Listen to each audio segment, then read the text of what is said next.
alegria que o mestrado em Serviço Social e a Faculdade de Serviço Social da Universidade Federal de Juiz de Fora está abrindo, né, esse novo ano, mesmo que seja o semestre antigo, né, está fazendo a abertura de continuando nosso ano letivo com uma palestra importantíssima, com o lançamento, o primeiro lançamento, né, no Brasil, da obra do filósofo húngaro George Lukács.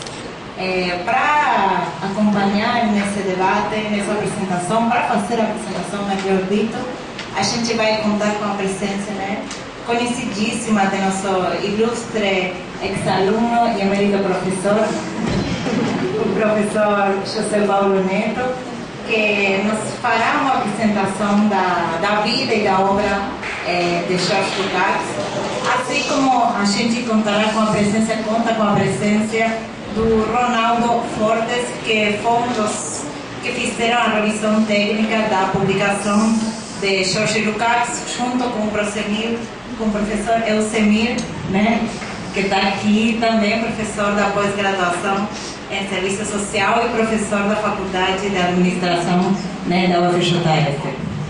Então a gente terá aproximadamente 30 minutos, né, para a fala do professor José Paulo e 30 minutos para a fala do professor Ronaldo. O professor Ronaldo, ele é formado, é doutor em filosofia pela UFMG e atualmente está realizando seu estágio pós-doutoral na Argentina, na UBA, na Universidade de Buenos Aires. Então, passarei a palavra. Eu sou muito sintética.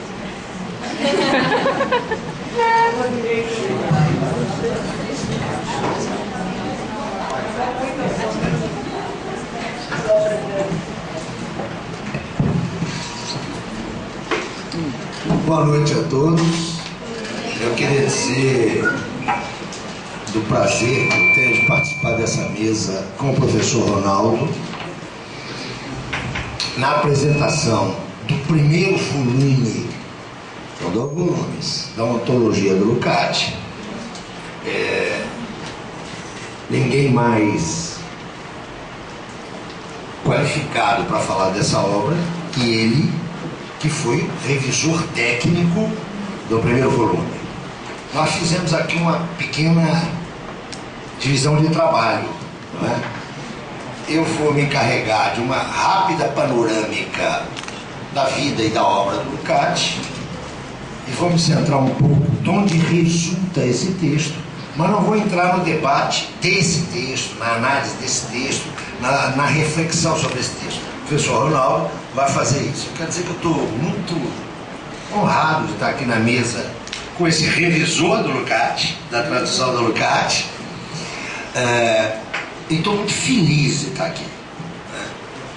Porque se esse é o primeiro lançamento, o lançamento nacional desse livro, feito aqui na faculdade, numa promoção da pós-graduação, eu que frequentei aqui, como disse a nossa coordenadora, Karina, fui aluno dessa escola, só tenho que ficar muito satisfeito de voltar a essa escola e voltar com a discussão do Lukács, que eu modestamente penso que foi o maior filósofo marxista no período pós-Lenin. Então vamos começar falando um pouquinho dessa figura. Georg, vocês vão encontrar várias pronúncias. Alguns vão falar em Lukács, que é típica da expressão francesa. Você sabe que os franceses falam um pensador chamado Freud, né? Aqui quem falar em Freud vai ser mandado embora como ignorante. Os franceses falam do jeito que eles leem. Os franceses falam em Lukács. Os italianos falam em Lucas. Os húngaros, eu não sei como é que fala. Este cidadão nasceu no dia 13 de abril de 1885. E nasceu em Budapeste, num lar judeu enobrecido. Seu pai, comprou um título de nobreza, o que era muito comum nessa época, e passou a assinar von Lukács. E esse berço de ouro não foi momentâneo. O pai de Lukács tornou-se o gestor do maior organismo privado, bancário financeiro do Império Austro-Húngaro. É bom lembrar que nesse momento a Hungria e a Áustria constituíam a chamada monarquia dual, mas havia uma clara dominação sobre a Hungria da parte austríaca. Por que é importante falar isso? Porque Lukács foi educado de forma bilíngue. Ele falava húngaro, mas ele também falava alemão. Lukács não teve uma língua mãe. Ele trabalhou sempre com o alemão como sua língua, tão em pé de igualdade com o magiar. Vocês vão ver porque é importante fazer essa observação, que não é meramente biográfica. Nosso amigo nasce, portanto, em 1885, numa família enricada e enobrecida, e com um pai que tem para o filho, com este filho, os maiores sonhos que vocês possam imaginar. O pai queria destinar esse filho a uma posição de enorme destaque. Quando o filho revela precocemente um enorme talento intelectual e se dedica primeiro ao estudo do direito e simultaneamente a práticas estéticas, cria um grupo de teatro. A primeira iniciativa cultural do jovem Lukács foi criar um grupo de teatro. O pai banca. Não sei se houve este diálogo, mas se ele não é verdadeiro, ele é expressivo. Meu filho vai em frente que eu pago. Lukács começa a publicar precocemente na imprensa húngara. Conclui um curso de direito e se matricula numa universidade pouco institucionalizada na área de filosofia. O fato é que, no final da primeira década do século XX, Lukács, muito jovem, eles lembram, ele nasceu em 1885, muito jovem, ele ganha notoriedade, ele se torna conhecido na Hungria, ele passa a ser uma referência cultural, ele tem um grupo de teatro, publica críticas sobre teatro, publica ensaios, ele se destaca. E ele se dispõe a escrever aquela que seria a primeira obra importante da sua vida. Uma história que contasse a evolução do drama, da forma dramática moderna. Conclui esse texto em 1908. Esse texto só vai ser publicado por volta de 1911. Mas o texto se torna conhecido. E esse texto chega às mãos de alguns intelectuais alemães extremamente importantes. Daqui a pouco eu direi quem são essas figuras. E o Lukács começa, claro que ele não tem problema de trabalhar, não é, gente? Papai está bancando. Eu quero insistir muito nisso, porque vocês verão a grandeza e o valor moral de Lukács na escolha que ele fará mais tarde. Lukács começa a viajar pela Europa. Fixa residência em Florença. Vocês sabem que delícia que é Florença? Para lá que eu vou. Eu quero discutir estética. Lukács se torna um esteta. Ele está sob a forte influência do pensamento de Kant. Nesse momento ele é um neo-kantiano. E ele está escrevendo sobre arte. Ele escreve um livro em 1910, que vai ser publicado em 1911, em que ele vai publicar em alemão.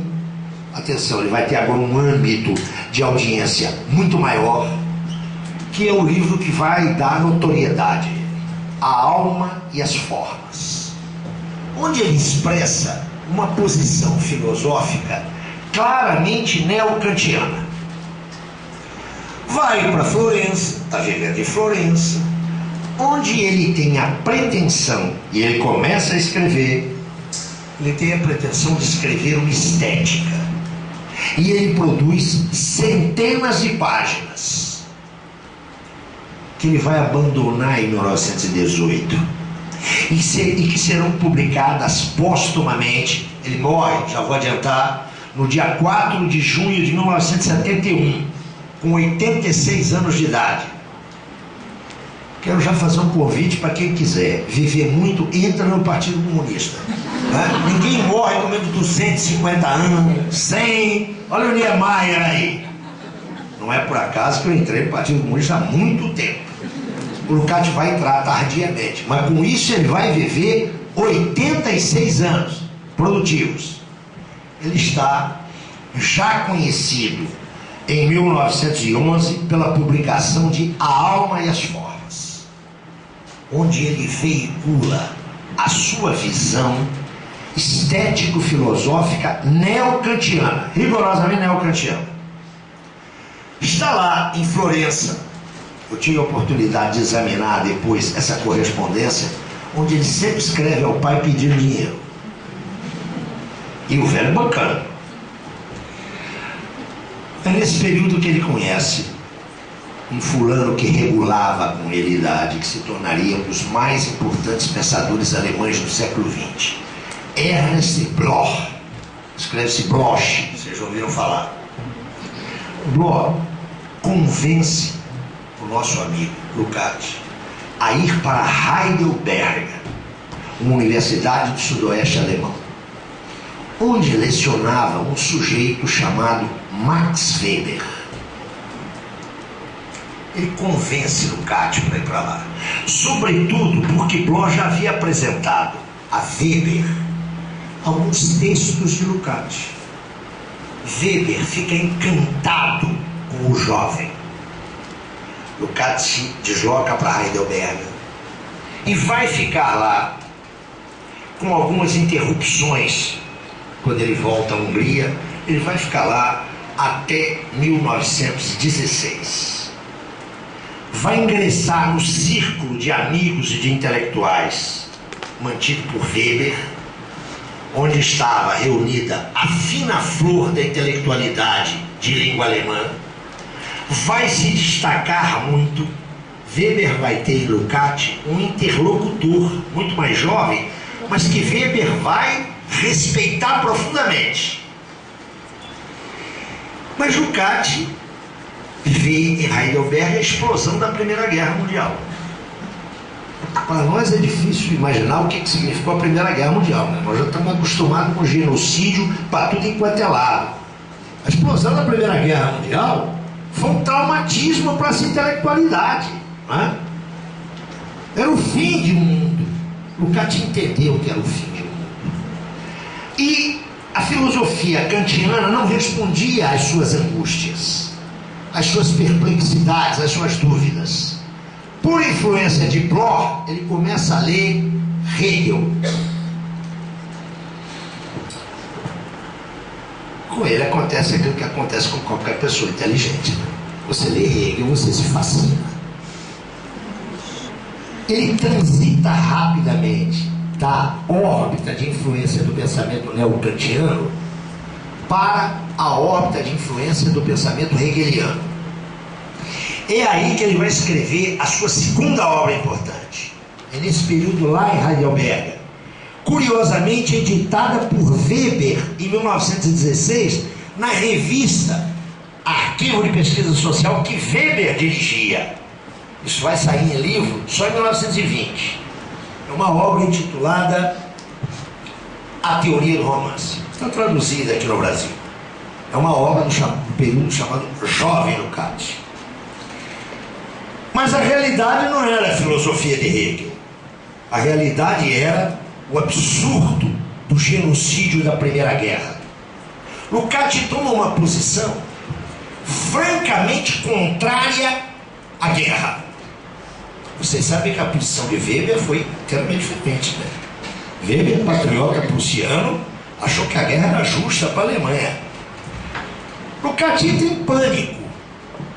Começa a ver que a cultura do Ocidente, porque notem, ele vinha de uma reflexão ética e estética. Essas eram as preocupações dele. Ele está vendo que a cultura do Ocidente, aquilo que era o de mais nobre que a humanidade tinha produzido, estava desabando na catástrofe. Ele se vê em impasses dolorosíssimos. Se interessa pela literatura russa, sobretudo se interessa por Dostoiévski. Ele acha que na Rússia está surgindo uma literatura que é a alternativa do novo mundo. Ele retorna para a Hungria, onde ele é convocado para o serviço militar, não presta o serviço militar, mas tem que prestar algum serviço ao Estado. Funciona como censor, faz parte da censura postal. Vocês sabem que é um país em guerra, não tem, quem diz que tem democracia está brincando, não é? As informações têm que ser controladas. Ele participa do sistema de censura postal húngaro. Vem o fim da guerra. O fim da guerra é a derrota do Império Austro-Húngaro, juntamente com a derrota da Alemanha. Consequência: a monarquia dual Áustria-Hungria entra em crise. Enquanto isso, o nosso amigo Lukács está perdidão. Ele organiza um seminário dele, uma escola dominical, onde o melhor da intelectualidade húngara participa. Eu hoje dava aqui uma aula, o que vai explicar a brevidade da minha intervenção, porque eu estou falando desde as 9 horas da manhã.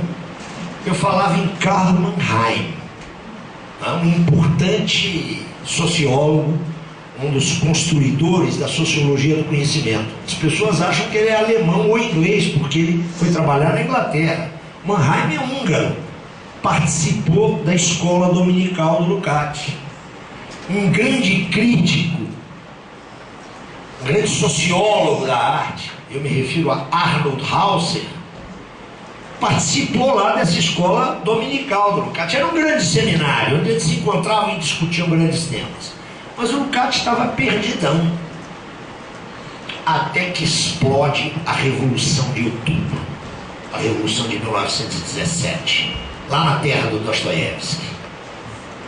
O Lukács diz: é de lá que vem a luz. Ele simpatiza imediatamente com os bolcheviques.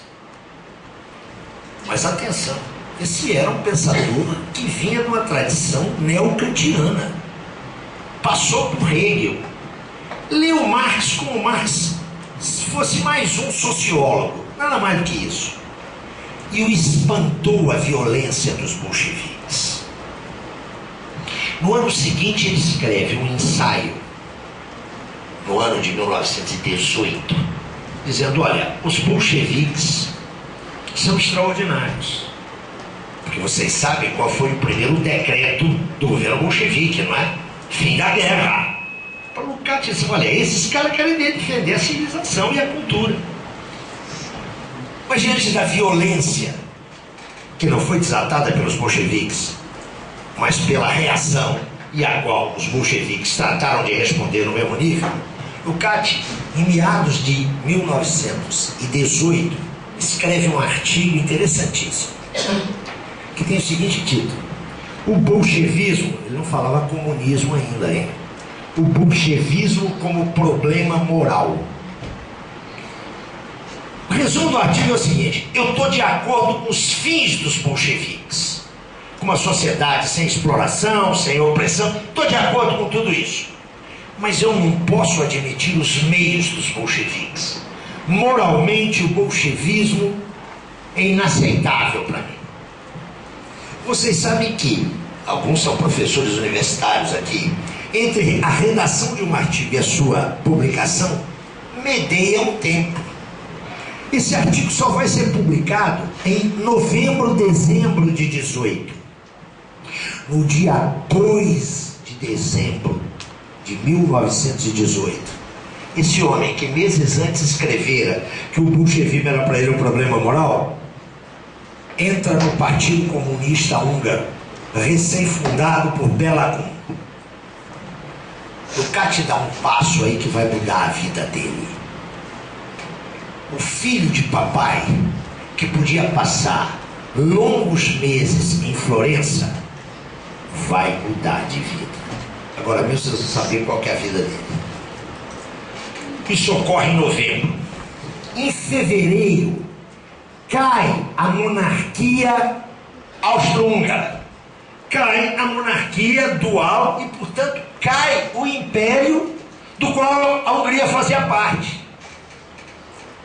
Há um processo revolucionário que em março constitui a República Soviética Húngara. Soviético, eu sei que vocês sabem disso, mas não custa repetir. Soviético não é sinônimo de russo. Soviético vem da palavra russa. Soviético significa conselho. A República dos Conselhos Húngaros. Numa coalizão entre o Partido Social Democrata e o Partido Comunista. Lukács, por toda a sua história, vira vice-ministro da Cultura. Vocês sabem que o que é bom dura pouco, né? A Comuna Húngara durou cerca de cento e poucos dias. Ela foi esmagada por um processo reacionário que vai dar na instalação de um governo protofascista dirigido pelo almirante Horthy. Mas enquanto houve governo, vocês sabem o que o Georg, que já não é mais FON, agora é só Lukács, faz? Primeiro, torna públicos todos os museus da Hungria, em especial Budapeste, que tinha extraordinários museus, todos privados, tinha que pagar para entrar lá. Agora não, agora o povão vai lá. Ele era vice-ministro da Cultura. O título oficial do cargo não era esse, ele era vice-comissário da Cultura. Ele toma medidas de ampla democratização da cultura. Bom, vem a repressão, a derrota da República, Lukács cai na clandestinidade. Entre agosto e dezembro de 18, ele é um dos dirigentes clandestinos do Partido Comunista. Consegue sair da Hungria, onde ele foi, primeiro, condenado à morte. Segundo, lhe cassaram todos os seus títulos universitários. Ele consegue escapar porque o pai dele, atenção, corrompe autoridades policiais e ele consegue chegar a Viena. Ele vai viver em Viena até cerca de 1926. E aí, Lukács vai se transformar num funcionário do Partido Comunista. Ele vai virar um profissional do Partido Comunista. Eu quero dizer para vocês que eu fui profissional do Partido Comunista aqui. Quando eu cheguei lá, o ouro já tinha acabado. Eu não vi o tal ouro de Moscou. O Lukács também não viu. Vivia com um salário que era uma vergonha. Lukács deu um passo que franqueou a fronteira de classe. O jovem sustentado por papai, que vivia no ócio do esteticismo, agora se torna membro de uma organização do proletariado internacional. É nesse período que ele vai escrever uma série de artigos que vão constituir, em 1923, o seu livro mais conhecido, História e Consciência de Classe, onde ele se assume e se perfila como um marxista revolucionário vinculado claramente à inspiração leninista. Este livro sofre duras críticas dos partidos comunistas, inclusive do dele, O livro é acusado de ser excessivamente hegeliano. Lukács pensa em responder às críticas, escreve um material contra as críticas, mas não o publica. Faz autocrítica para poder continuar dentro do Partido Comunista Húngaro. Porque esse partido ia ter um congresso em 1929. E o Lukács estava a fim de participar das decisões desse congresso. Ele apresenta algumas ideias para esse congresso sob o pseudônimo de Blum. Ele tinha que usar um nome clandestino por causa da polícia e da repressão. As suas teses, as conhecidas teses de Blum, são derrotadas em 1929. Meu Deus do céu, tem que andar depressa. São derrotadas em 29. E o Lukács percebe que se ele quiser ficar no movimento comunista, ele tem que fazer autocrítica. Ele faz uma autocrítica insincera. Atenção. Ele depois explicou essa autocrítica. Ele dizia: o fascismo estava crescendo. E a única forma que eu tinha de lutar, consequentemente, contra o fascismo, era dentro do Partido Comunista. Então eu pagava qualquer preço para ficar lá. E acabou pagando um preço altíssimo. Ele passa um período em Moscou, entre 1930 e 31, onde é possível ele examinar alguns textos até então inéditos de Marx, e vai viver na Alemanha como funcionário da Internacional Comunista. Vai trabalhar na imprensa. Ele fica na Alemanha até 33. Vitória do fascismo. Os intelectuais, não apenas os comunistas, não apenas os intelectuais de esquerda, mas os intelectuais democratas são obrigados ao exílio. Ele também se exila. Ele vai para a União Soviética, onde ele viverá até 1945, ou seja, até a libertação da Hungria. Na União Soviética ele vai completar seus estudos superiores, vai defender uma tese de doutorado, mais uma, que é um livro que já está traduzido nessa mesma coleção, que é um romance histórico, e ele vai discutir filosofia, ou seja, ele abandona o território delicado da política e vai tratar de coisas que estavam lá na sua juventude e que lhe davam uma autonomia maior de pensamento. Mas nem isso evitou que ele sofresse o peso da autocracia stalinista. Em 1941, por exemplo, ele esteve preso há algum tempo. Mas ele conseguiu se safar. E é nesse período que ele escreve uma das suas obras filosóficas mais importantes. Ele termina em 38, mas só vai publicar em 48. Uma obra intitulada O Jovem Hegel e os Problemas da Sociedade Capitalista. Eu me atreveria a dizer que é das obras mais fundamentais de Lukács. Porque a propósito de Hegel, ele faz uma exposição frequentemente oblíqua, discreta, da sua concepção de marxismo. Vitória da União Soviética e dos países aliados, fim do fascismo, ele volta para Budapeste. E aí ele volta, se insere na vida política, participa da Assembleia Nacional e assume uma cátedra na universidade. E aí começa a se tornar conhecido no Ocidente. Participa de encontros intelectuais na França, na Itália, começa a virar uma personalidade internacional. Mas com o recrudescimento da autocracia stalinista, em 1952, ele perde os seus cargos na universidade e é reduzido a um relativo silêncio, que vai perdurar até 1956. Como vocês sabem, em 1956, há a denúncia no 20º Congresso do Partido Comunista da União Soviética do período de Stalin, e os partidos comunistas e os regimes comunistas no mundo inteiro começam a instalar. Vem uma crise. Na Hungria isso se manifesta por uma insurreição. Lukács participa desse processo. Para Lukács não se trata de botar abaixo o socialismo, mas se trata de botar abaixo um socialismo que tem que se valer de medidas repressivas. Ele é preso e passa um ano desterrado na Romênia. Mas faz um acordo com o governo emergente de 56. O acordo dele é o seguinte: eu não vou me meter em política e você me deixa voltar. Eu acho esse negócio sensacional, não é? Ele podia ter, como tantos outros, aspas, ele podia ter escolhido a liberdade.